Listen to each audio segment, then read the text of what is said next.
o lo que quiero que hagamos más bien hoy, es que respondamos la pregunta: ¿por qué nosotros no somos romanos católicos? Y lo vamos a hacer a través de un breve análisis de la historia del cuerpo de Cristo. Si ustedes se dieron cuenta durante las lecciones pasadas, estuvimos viendo dos pasajes de la Biblia. Deuteronomio, donde nos dice que tenemos que tener cuidado acerca de las religiones que nos llevan a adorar a un Dios diferente, que no es el Dios trino de la Biblia. Y el Gálatas 1, 8 y 9, que es el que tenemos aquí, lo vamos a leer en un momento, que nos dice que tenemos que tener cuidado de no aceptar un evangelio diferente. ¿Okay? Con los cristianos romanos católicos no podemos utilizar el libro de Deuteronomio porque ellos creen en el mismo Dios que nosotros creemos, Padre, Hijo, Espíritu Santo. Amén. Ellos nunca van a decir que Jesús fue creado. Ellos creen acerca de la Trinidad lo mismo que nosotros creemos. Entonces lo que quiero que hagamos es que nos enfoquemos en el por qué terminamos en este lado del charco nosotros siendo protestantes, y el por qué el mensaje que Roma o que el Vaticano o que el catolicismo romano predica el día de hoy es un mensaje que no podemos recibir si somos cristianos bíblicos. Aunque apreciemos la historia, el mensaje del evangelio es el único mensaje en el que no podemos comprometer, ¿cierto? Y Pablo nos dice aquí en Gálatas 1, 8 y 9: mas si aún nosotros o un ángel del cielo os anunciare otro evangelio diferente del que os hemos anunciado, sea anatema. Como antes os hemos dicho, también ahora lo repito: si alguno os predica un evangelio diferente del que habéis recibido, sea anatema.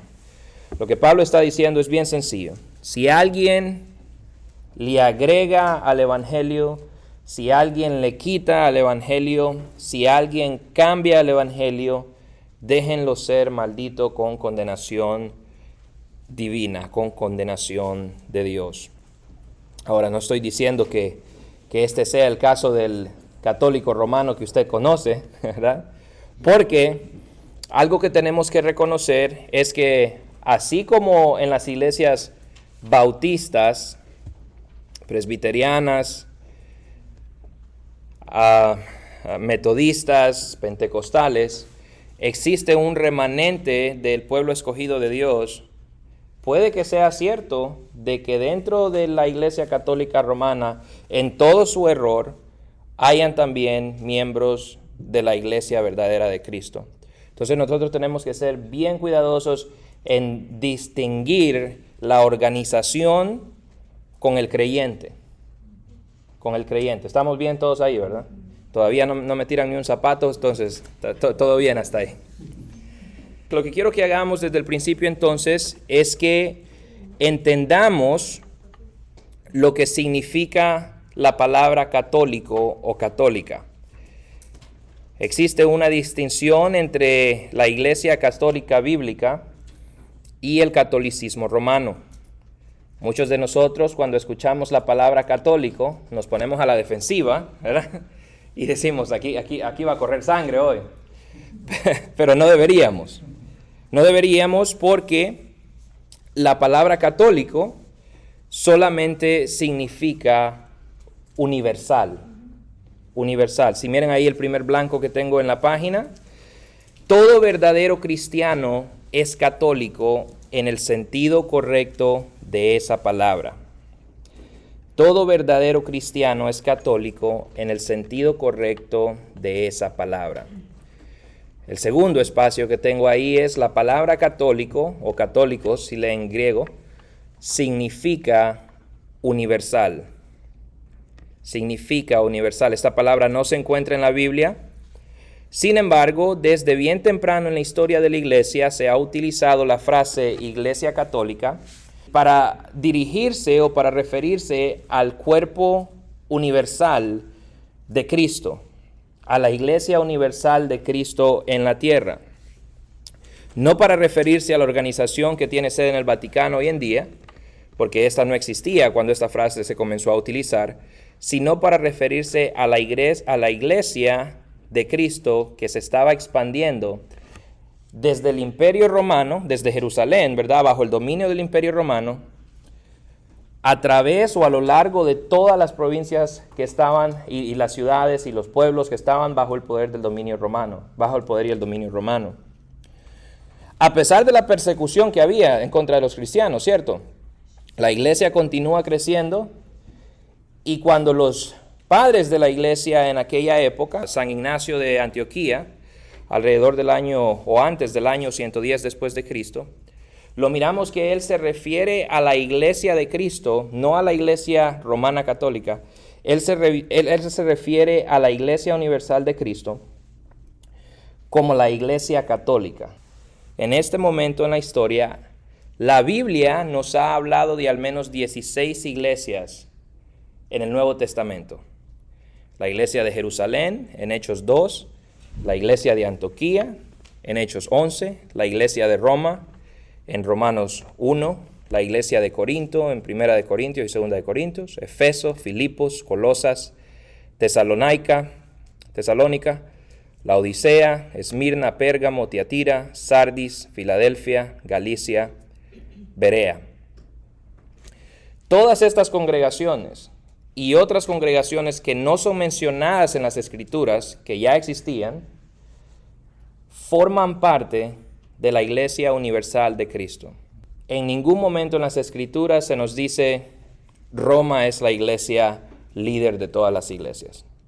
Al contrario, lo que miramos en las Escrituras es que Pablo le dice a Timoteo, a Tito, ordenen ancianos en las iglesias y cada iglesia tiene su propio gobierno, ¿verdad? Porque donde hay un anciano y donde hay un pastor, ahí está el cuerpo de Cristo. Eso es lo que tenemos en la Biblia. Todavía están conmigo, ¿verdad? Todas estas congregaciones, de nuevo, para ponerlo en términos bíblicos, son parte del cuerpo de Cristo, de los elegidos de Dios. Amén. Romanos 12, 4 y 5 dice de la siguiente manera: pues así como cada uno de nosotros tiene un solo cuerpo con muchos miembros, y no todos estos miembros desempeñan la misma función, también nosotros, siendo muchos, formamos un solo cuerpo en Cristo, y cada miembro está unido a todos los demás. ¿Ok? Rusia, en República Dominicana, en Honduras. En Honduras no creo, a los hondureños no tienen remedio. Estoy bromeando, yo soy de Honduras. La hermana, diré que la hermana agarró el zapato, ¿bien? Estoy bromeando. Donde sea que haya un creyente que ha nacido de nuevo, que cree en el Evangelio de la gracia, que ha sido hecho una nueva criatura por el Espíritu Santo, que ha nacido del cielo, allí está la iglesia católica, la iglesia universal de Cristo. Uno de nosotros somos como el dedito de Cristo, ¿verdad? Así me siento yo a veces, tan insignificante como la uña de Cristo. Pero donde sea que haya una congregación que crea el Evangelio verdaderamente, ahí está la iglesia universal de Cristo. Y si lo queremos poner en griego, la iglesia católica de Cristo, universal. El cuerpo de Cristo, la esposa de Cristo. Efesios 4:4, hay un solo cuerpo, esa es la iglesia, y un solo espíritu, el Espíritu Santo que nos une, así como también fueron llamados a una sola esperanza. ¿Se ven la unidad de la iglesia, verdad? Una sola iglesia. Otro versículo y salimos de eso. Solo quiero dejar esto bien claro. Efesios 2, 19, 22. Así que ya no sois extranjeros ni advenedizos, sino conciudadanos de los santos y miembros de la familia de Dios, edificados sobre el fundamento, escuchen esto, de los apóstoles y de los profetas, siendo la piedra principal del ángulo Jesucristo mismo, en quien todo el edificio bien coordinado, ya va creciendo para ser un templo santo en el Señor, en quien vosotros también sois juntamente edificado para morada de Dios en el Espíritu. Escucharon el fundamento, ¿verdad? Los apóstoles y los profetas. Cristo es la piedra angular. Esto nos dice a nosotros que la iglesia de Cristo aunque fue fundada en Pentecostés, en el libro de los Hechos, también está formada por creyentes del Antiguo Testamento, ¿verdad? Porque no hay dos tipos de gente distintos para Dios, ¿verdad? En Cristo el judío y el gentil son lo mismo. La número 3 ahí tengo. Esta iglesia universal de Cristo está formada por los creyentes del Antiguo Testamento y los creyentes del Nuevo Testamento en todas las naciones, en todas las tribus, en todas las lenguas. Creyentes es el blanco. A esta universalidad es a lo que la palabra católica se refiere. Estamos claros, ¿verdad? Claros, claro como el café. El verdadero cuerpo de Cristo no conoce de denominaciones. La Iglesia Universal de Cristo no es bautista únicamente, pentecostal únicamente, reformada, presbiteriana, luterana, católica romana. La Iglesia de Cristo, número 4, es el cuerpo de Cristo formado por los elegidos de Dios que han creído el Evangelio de Cristo y de los profetas y de los apóstoles por gracia a través de la fe.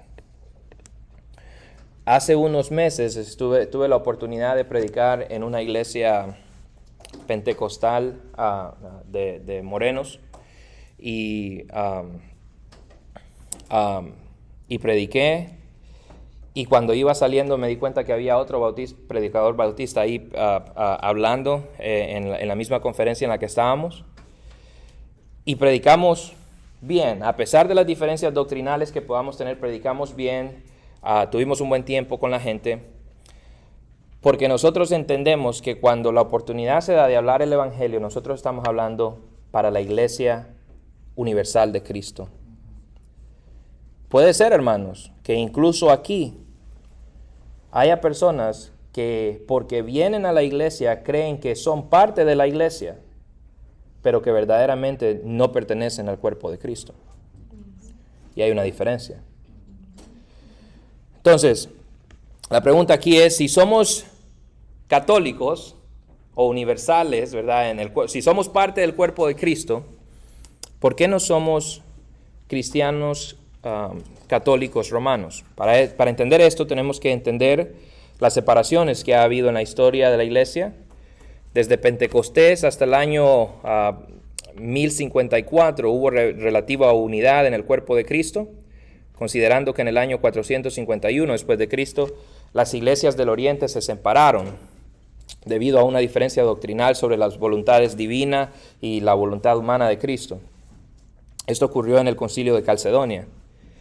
En el año 1054 ocurre el gran cisma oriental, la gran separación oriental.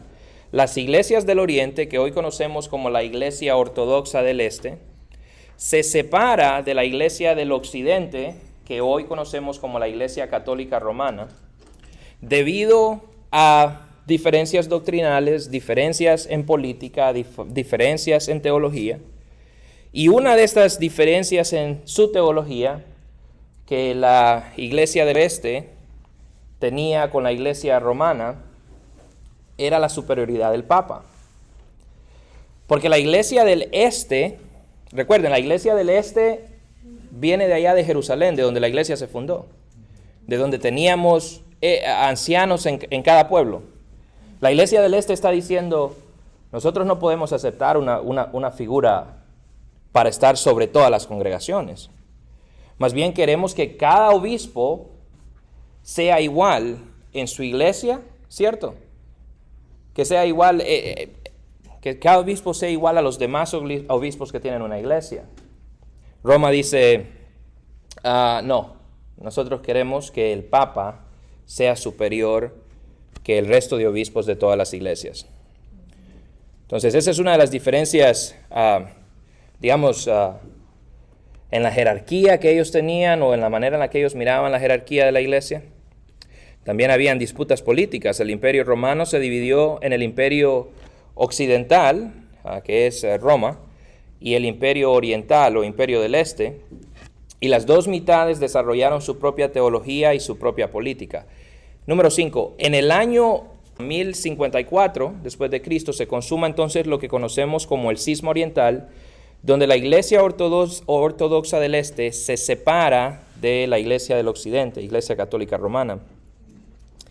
El Papa León IX y el Patriarca de Constantinopla, Miguel I Cerulario, se excomulgaron mutuamente.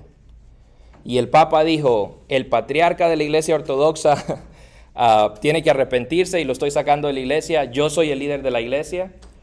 Y el Patriarca de la Iglesia del Este dijo, nosotros somos los que tenemos el liderazgo que Pedro dejó a la Iglesia.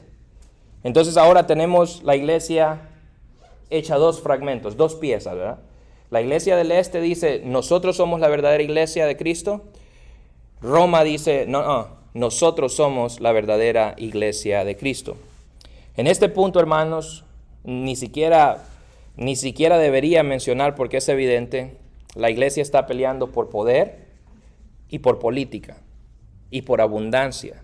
No significa que no hay cristianos bíblicos en este momento en Roma o en el Este, sino más bien que el cristianismo está tomando una dirección bastante cuestionable, ¿cierto?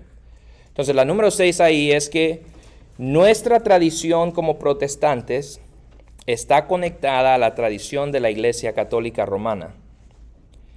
Entonces tenemos que saber por qué un grupo de cristianos sinceros, que hoy conocemos como los reformadores, fueron separados de la Iglesia por la Iglesia Romana, amenazados de muerte, cuando lo único que los reformadores protestantes querían era que personas comunes como usted y como yo tuviéramos acceso a las Escrituras, porque las Escrituras estaban en latín, nadie tenía acceso más que el clero de la Iglesia, que el liderazgo de la Iglesia. Y lo que los protestantes, los reformadores querían era que nosotros tuviéramos acceso al Evangelio inalterado de Jesucristo. La número 7 dice ahí, los reformadores no buscaban separarse de la Iglesia, sino restaurarla a sus raíces del Nuevo Testamento. Restaurarla a sus raíces del Nuevo Testamento. Si están viendo, les estoy dando la pura historia, no estoy dándoles mi opinión, es la pura historia de la Iglesia en este momento. Los reformadores buscaban restaurar la Iglesia a sus raíces. Martín Lutero hablaba de esta manera acerca de Roma. En el papado o en la Iglesia Católica Romana hay un cristianismo verdadero, incluso el tipo correcto de cristianismo, y muchos santos grandes y devotos. La cristiandad que ahora está bajo el papado es verdaderamente el cuerpo de Cristo y un miembro de él. Juan Calvino dijo de esta manera, cuando negamos categóricamente a los papistas el título de la Iglesia, no por esta razón impugnamos la existencia de iglesias entre ellos. Yo, si les soy sincero, hoy mismo, y no estoy hablando mentira, Dios es mi testigo, conozco varios católicos que cuando hablamos ellos son cristianos y yo también, y cuando hablamos acerca de los problemas, de las cosas que están mal dentro de la Iglesia Católica, ellos me dicen, no, yo estoy completamente de acuerdo. El otro día fuimos a acompañar a una familia en una celebración, y uno de el papá de la niña celebrada me estaba diciendo, mira, yo soy católico, pero te soy sincero, yo no puedo encontrar en la Biblia donde yo pueda justificar el hecho de orarle a los santos. Yo no lo puedo encontrar. ¿Cómo es posible que un solo hombre se declare o lo declaren como el vicario de Dios en la tierra, de Cristo en la tierra, o como el reemplazo, o en lugar de Cristo en la tierra? ¿Y cómo es posible que se le diga su eminencia, si él es pecador como nosotros también? Entonces, gente dentro de la comunidad católica que cree en el Evangelio puede reconocer estas cosas. Entonces nosotros con justa razón desde afuera, nosotros decimos, hey, les hemos estado diciendo desde hace 500 años, ¿cierto? Algunas de las cosas que que llevaron a los reformadores a levantar su voz fueron la simonía que ocupaba la iglesia. La práctica de la simonía es comprar y vender cargos dentro de la iglesia. También estaba la práctica del nepotismo, que esto es cuando los líderes de la iglesia están poniendo sus hijos o sus familiares en puestos de la iglesia, aunque estas personas no estén capacitadas, aunque estas personas no estén llamadas al ministerio, que no tengan amor al ministerio. Y esto resulta en un montón de situaciones que vamos a ver más adelante. La otra de las cuestiones que hizo que los protestantes, que los reformadores levantaran la ceja, también era la corrupción papal. Varios papas durante este periodo llevaron vidas de lujo, se involucraron en escándalos tanto sexuales como políticos. Algunos papas como Alejandro VI son conocidos por su vida inmoral y por utilizar la posición papal para enriquecer a su familia. Entonces los reformadores están poniendo atención a todo lo que está pasando y están viendo que la gente ni siquiera tiene la Biblia, y esto es un problema. Ahora, no quiero decir que las iglesias evangélicas o los protestantes no tienen estos problemas, porque conocemos cientos y no miles de predicadores falsos que utilizan la Biblia y el ministerio para hacerse millonarios.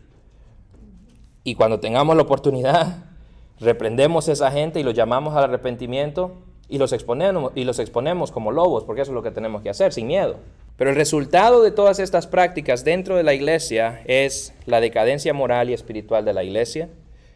Personas, piensen en esto, si se están comprando posiciones dentro de la iglesia, eso significa que personas que ni siquiera pertenecen al cuerpo verdadero de Cristo están agarrando posiciones de autoridad en la iglesia. Personas que ni siquiera tienen amor por la gente de Dios, por Dios mismo, están llegando a ser los líderes de ciertas áreas de la iglesia.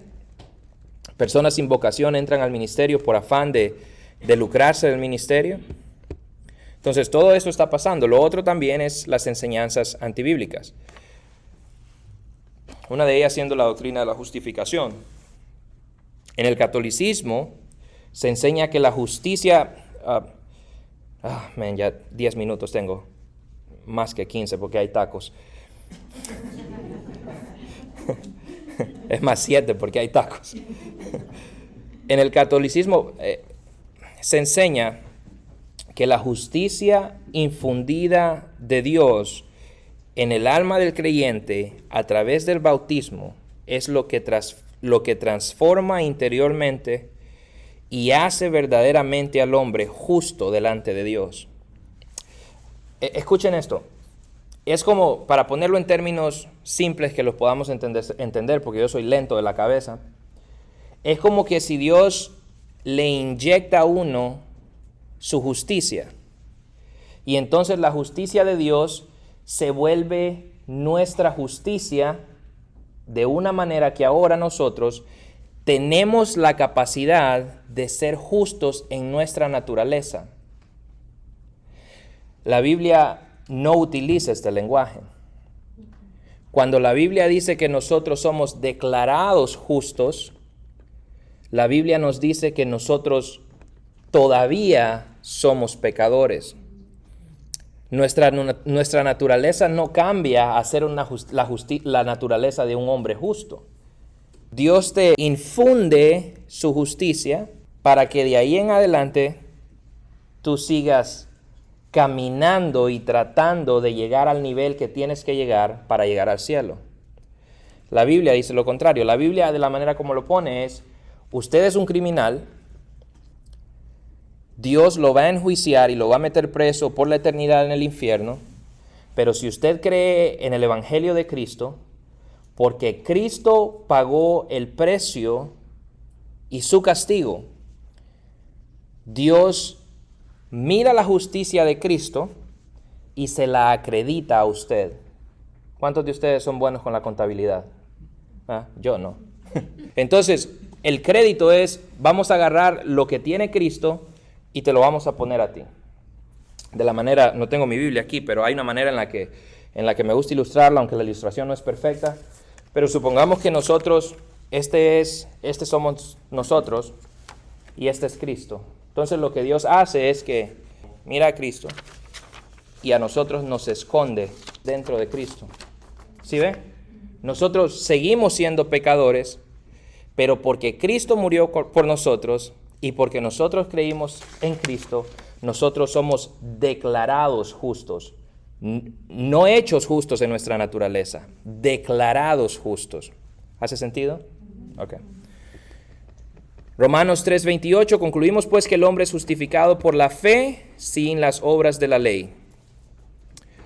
Romanos 4:5, mas el que no obra, sino cree en aquel que justifica al impío, su fe le es contada por justicia. ¿Sí ve? Si usted cree, su fe se le cuenta como justicia. Culto a las reliquias. El clero de la iglesia enseñaba a venerar cosas, objetos que se creía pertenecían a Jesús y a los apóstoles, como fragmentos de huesos, en el caso de los apóstoles, porque se suponía que esas reliquias tenían poder divino. ¿Sí ve? Es como que un día el pastor aquí aparezca con una tibia, ¿verdad? Con un pedazo de hueso y nos diga, hey, este hueso pertenecía al apóstol Pablo, vamos a ponerlo en una vitrina y lo vamos a venerar. Eso hizo idolatría y paganismo, ¿cierto? Porque criticamos al musulmán porque va y besa una piedra, ¿verdad? Entonces tenemos que ser consistentes con los que están más de este lado cerca de nosotros.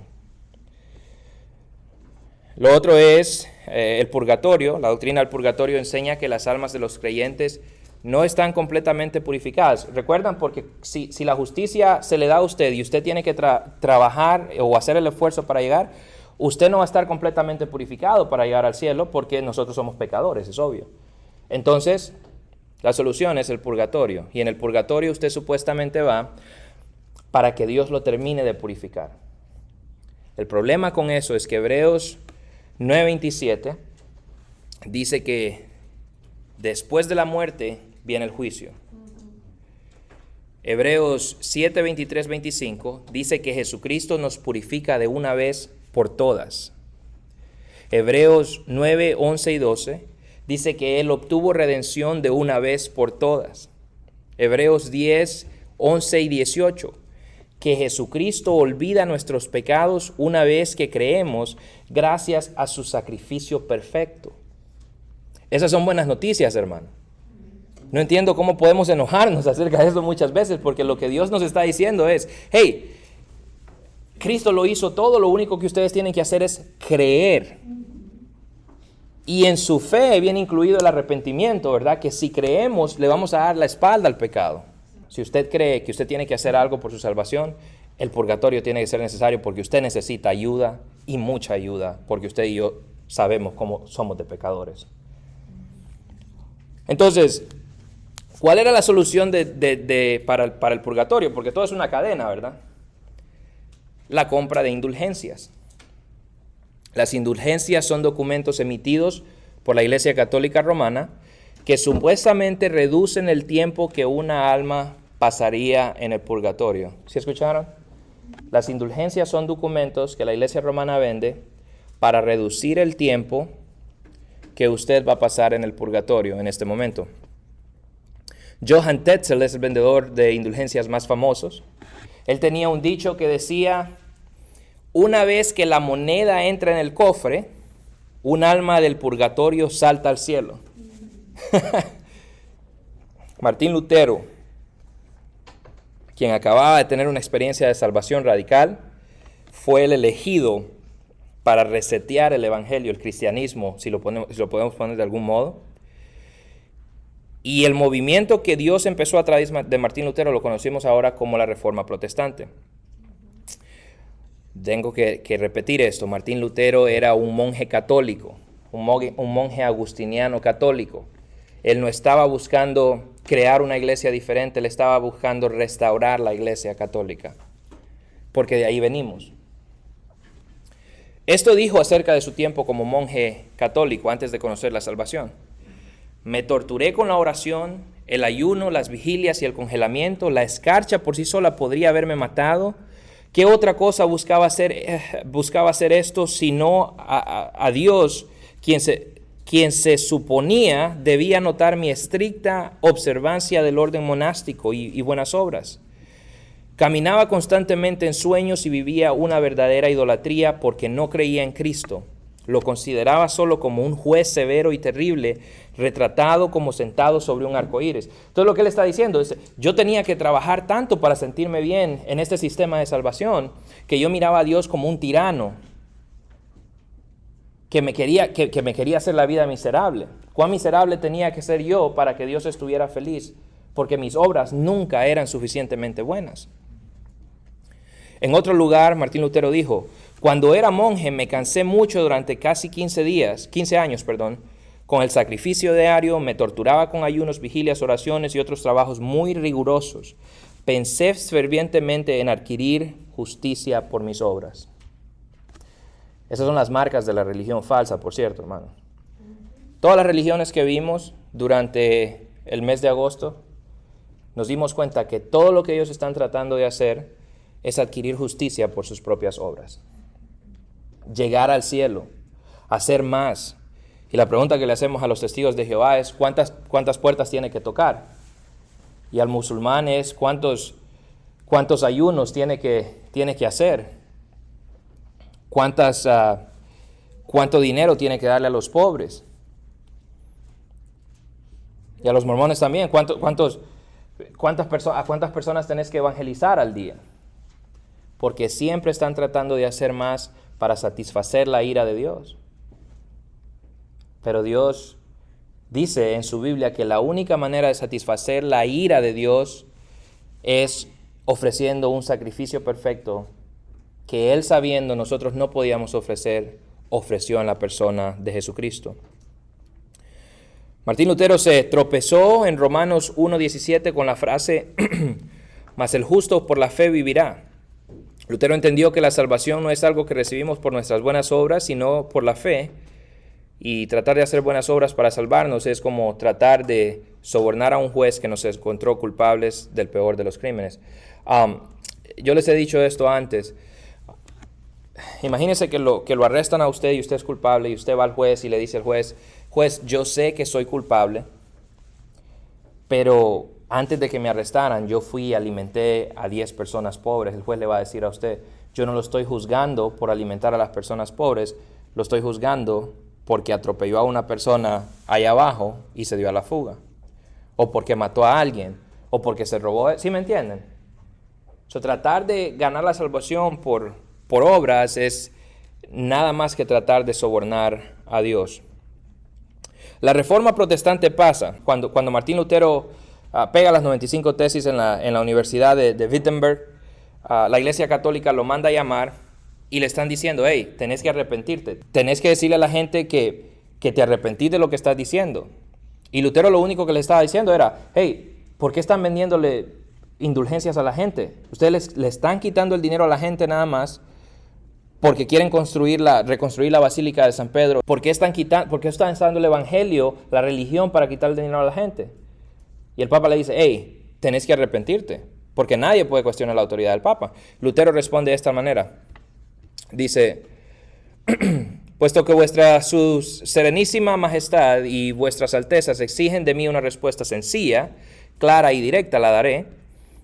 Y es esta: no puedo someter mi fe ni al Papa ni al concilio, porque está tan claro como el mediodía que han caído en error, y aún en flagrante incoherencia consigo mismos. Sí, pues, no estoy convencido por las Sagradas Escrituras. Escuchen bien, convénzame por las Sagradas Escrituras o por razones convincentes, si no estoy satisfecho con el mismo texto que he citado y si mi juicio no se somete de esta manera a la palabra de Dios, no puedo ni quiero retractarme de nada, porque no puede ser justo que un cristiano hable en contra de su conciencia. Aquí estoy, no puedo hacer otra cosa, que Dios me ayude. Amén.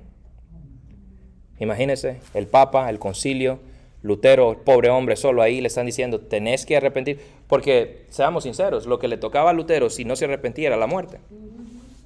Dios lo salva milagrosamente, uno de los reyes lo esconde en su castillo, pero queda establecido que el grito de la protesta era el grito de los apóstoles: arrepiéntanse y crean en el evangelio para su salvación. porque la salvación es por gracia, a través de la fe, en Cristo solamente.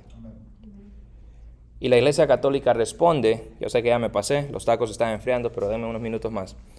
La Iglesia Católica responde en el Concilio de Trento y en el Canon 9 dice lo siguiente: si alguno dice que el pecador es justificado solo por la fe, es decir, que no se requiere nada más que coopere para obtener la gracia de la justificación y que de ninguna manera es necesario que esté preparado y dispuesto por la acción, por su propia voluntad, sea anatema. Pablo dice, si alguien predica un evangelio diferente, sea anatema. Roma dice, si alguien predica salvación por fe solamente, sea anatema. Y Roma queda retratada como una iglesia apóstata en este momento, una iglesia que le ha dado la espalda al evangelio. Ahora, ellos dicen, porque me gusta ser honesto y sincero, ellos dicen que el anatema que ellos están utilizando aquí no significa malditos con maldición eterna, sino que es como una advertencia para que, por ejemplo, Martín Lutero hubiese regresado a la iglesia. Ellos no están diciendo que lo están maldiciendo a usted. Lo que Roma nos dice es, el anatema que estamos declarando no es que los estamos condenando al infierno, pero si mueren en esa condición, afuera de la iglesia, ni se peinen porque al cielo no van a ir. Entonces, la conclusión lógica es que aunque ellos digan, no los estamos maldiciendo con maldición eterna, la conclusión es que si nosotros no dejamos de creer, como la Biblia enseña, que la salvación es por gracia a través de la fe solamente, somos malditos con maldición eterna. Esto obviamente son cosas que tenemos que saber. Entonces la número 10 ahí es la pureza del evangelio, es la razón por la cual no somos cristianos católicos. Y esto es lo que quiero que ahí les puse unas cosas en la parte de atrás, el pastor las imprimió para que entendamos. Pero esto es lo que quiero que tengamos en mente acerca de cómo acercarnos a nuestros familiares, amigos que son católicos. No sé si se dieron cuenta que yo ni hice énfasis en la adoración a los santos, a María, infalibilidad del Papa, porque al final del día, cuando empezamos a hablar de esas cosas, aunque nosotros sabemos que la Biblia no las respalda, podemos gastar horas y horas tratando de hacer sentido de cosas que no van a salvar a nadie. Pero cuando hablamos de la justificación, de cómo un hombre es declarado justo delante de Dios, estamos hablando del corazón del mensaje del Evangelio. Y es ahí donde tenemos que enfocarnos, en cómo un hombre es reconciliado con Dios, en cómo una mujer puede ser salva. Y la Biblia dice que por gracia, ¿verdad?, a través de la fe. Y Pablo también nos dice que si alguien dice algo diferente a esto, déjenlo ser anatema. Ahora, lo que no quiero que pensemos es que todos los católicos en este momento están yéndose al infierno. Más bien quiero que pensemos en qué manera podemos acercarnos al hermano católico que es sincero en su estudio de las Escrituras, que está atrapado en un sistema de religión, que tiene todo lo que el cristianismo tiene, pero que ha corrompido el Evangelio. Y esa es la tarea de nosotros, tener cuidado con eso, y acercarnos en amor, y hablar de la Biblia, y leer la Biblia, y preguntar, y decir, vos me decís que un hombre es salvo de esta manera, pero ¿qué pensás acerca de este versículo? ¿Verdad? Porque lo que no queremos es pelear con nadie, sino más bien en amor, hacer que las personas abran las Escrituras, las lean y se den cuenta del regalo tan hermoso que es la salvación en Jesucristo. No por nada que nosotros podamos hacer, sino por todo lo que Él ya hizo. En la parte de abajo de la página pueden ver la comparación entre la manera en que las dos religiones entienden la justificación, y en la parte de atrás les dejé cómo ganamos a los católicos al cristianismo. Y es básicamente pasos bien sencillos que podemos utilizar si de verdad amamos a nuestros hermanos en humanidad católicos, ¿verdad? Si queremos compartirles la Biblia, si queremos compartirles las Escrituras y traerlos al Evangelio de Cristo. ¿Ok? ¿Están enojados? ¿Están seguros, ma? Si están enojados, coman tacos. Nadie puede estar enojado comiendo tacos, ¿no? Oremos juntos. Padre, gracias por tu palabra, Señor. Te pido en el nombre de Cristo, Señor, que nos enseñes a entender, Padre, que la única autoridad que tenemos es la palabra que nos diste, tus Escrituras, y que incluso lo que yo estoy diciendo ahora, Padre, como predicador, como maestro, puede tener error, pero tu palabra nunca miente, nunca falla. Tu palabra no es para atacar a nadie, Señor, para golpear a nadie con ella, sino más bien para hablarle a la gente del Evangelio, Señor, que tu Hijo Jesucristo hizo posible. De las buenas noticias, Padre, que los hombres pueden ser declarados inocentes o justos, Padre, delante de ti, porque cuando tú miras al creyente, ya no miras los pecados que el creyente cometió, tú miras el trabajo terminado de Jesucristo en la cruz, que fue hecho de una vez y para siempre. Enséñanos a entender eso, Padre, y enséñanos no solo a entender cuánto necesitamos ese mensaje, sino también cuánto otras personas necesitan este mensaje.